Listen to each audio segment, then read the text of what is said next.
So here's a funny, sad spirit guide story for you. One day, I'm sitting and doing this really, really difficult exam, and it was called the Chartered Financial Analyst exam. And I studied for that exam for about half a year of my life, and I studied really, really hard for it. So here I am at the exam with a gigantic coffee in my stomach and a huge chocolate cake. My brain is working really hard. Steam is going out of my ears, and it's like one question per minute or something. I don't remember. And then my spirit guides just take me out of my body during the exam, and I find myself floating a bit over my left shoulder where my spirit guides are as I feel it.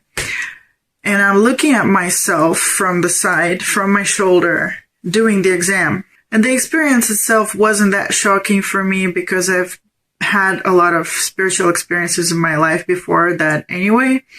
But I remember I just got really angry at my spirit guides, and I said, hey, you guys really picked the wrong time for like a spiritual experience. I am in the middle of my exam. I need to be there. I need to do my exam. You can't take me out right now. I need to go back there, put me back there.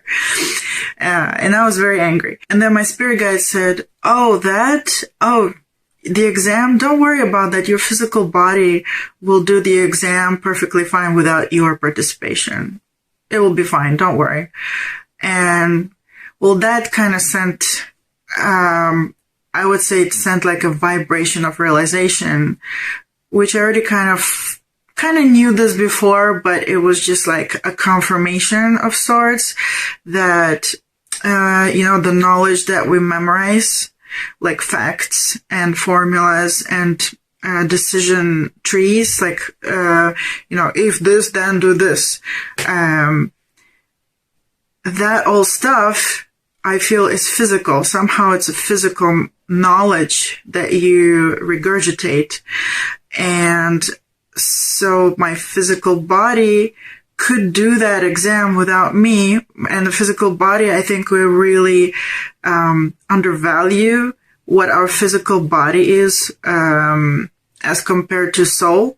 So, yeah, and that was a huge realization for me that my body could handle knowledge, not only physical stuff, but it could handle knowledge. It could do my exam without my consciousness of my soul being in my body. So that was a big realization. And then I kind of told them, like, okay, thanks. But you know what? Okay, fine. I see it. I believe it, but I still like to be in my body right now because I'd like to supervise the whole thing. I mean, I spent 6 months of my life doing this. So, I want to get there and make sure things go right. So put me back in there. And they said, oh, no, but the reason we took you out here is so that we can let you know one thing. You need to know this right now. And I said, what? They said, this exam that you're doing, all of this knowledge, we just want you to know that you'll never use it for work ever in your life. You will never work as a financial analyst. We just want you to know this right now. And then I got very angry, and I told them, you guys are supposed to be spirit guides, and, you probably went to spirit guide school or something, but, telling me this is really not the right time. You should have either told me this before I started studying for this exam, or you should tell me afterwards, but, in the middle of the exam is really not the right time, like totally not the right time, okay? And then they said, well, no, it's the right time because we want you to know, because right now it's like the peak of your energy invested in this whole thing. And they weren't communicating in words. They were communicating in psychic language, which I am rephrasing right now in these words. But they said that what you really should learn from this, the lesson from this, is that you should remember how it feels to put in so much energy, so much time, so much of your effort, so much of your life force into something that he will never ever use in your life, that is not beneficial in your life. Like, I don't want to say it wasn't beneficial, but it's something that is not yours. We want you to remember how it feels like to put that much energy, that much effort, that much of your life, energy, force, source, your soul into something that you will never do. That is not yours. That is not yours to pursue. And I knew that it wasn't my passion. It was just something that I thought I had to do,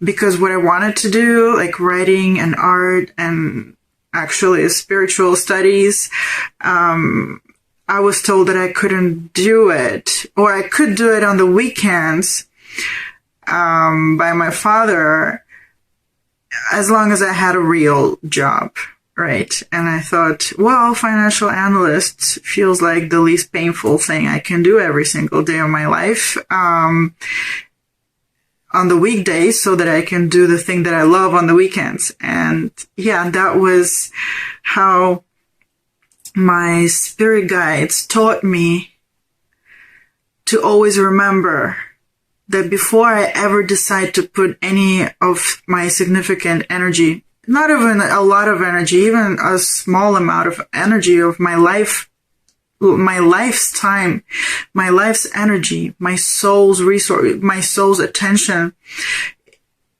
before I put it into anything in my life, from then on, from that lesson, I learned to evaluate, is this really for me?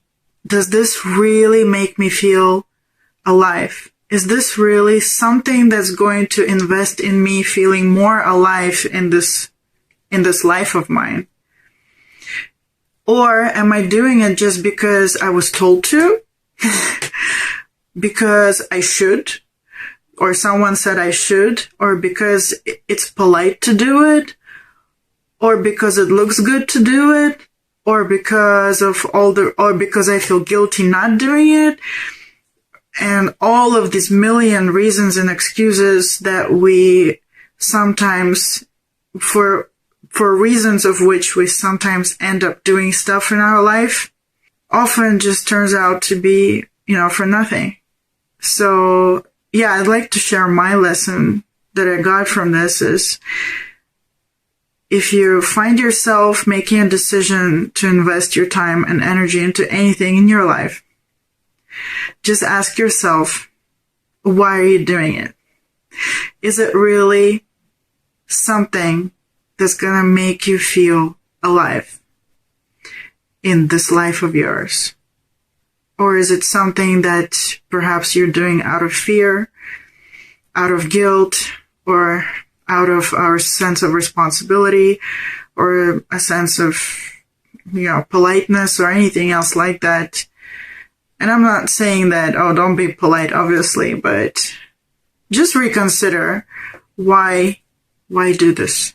And if you know that this is what's going to make you feel more alive and more happy, or at least this is my approach to life now after that lesson, I do things only after I have done that calculation in my head. So yeah, I wish you a life full of life. Let the images and symbols dance and sing upon your page. Let the paintbrush softly whisper that of your world, you are the mage. Tales of the spirit and the divine, to help you find the divine inside.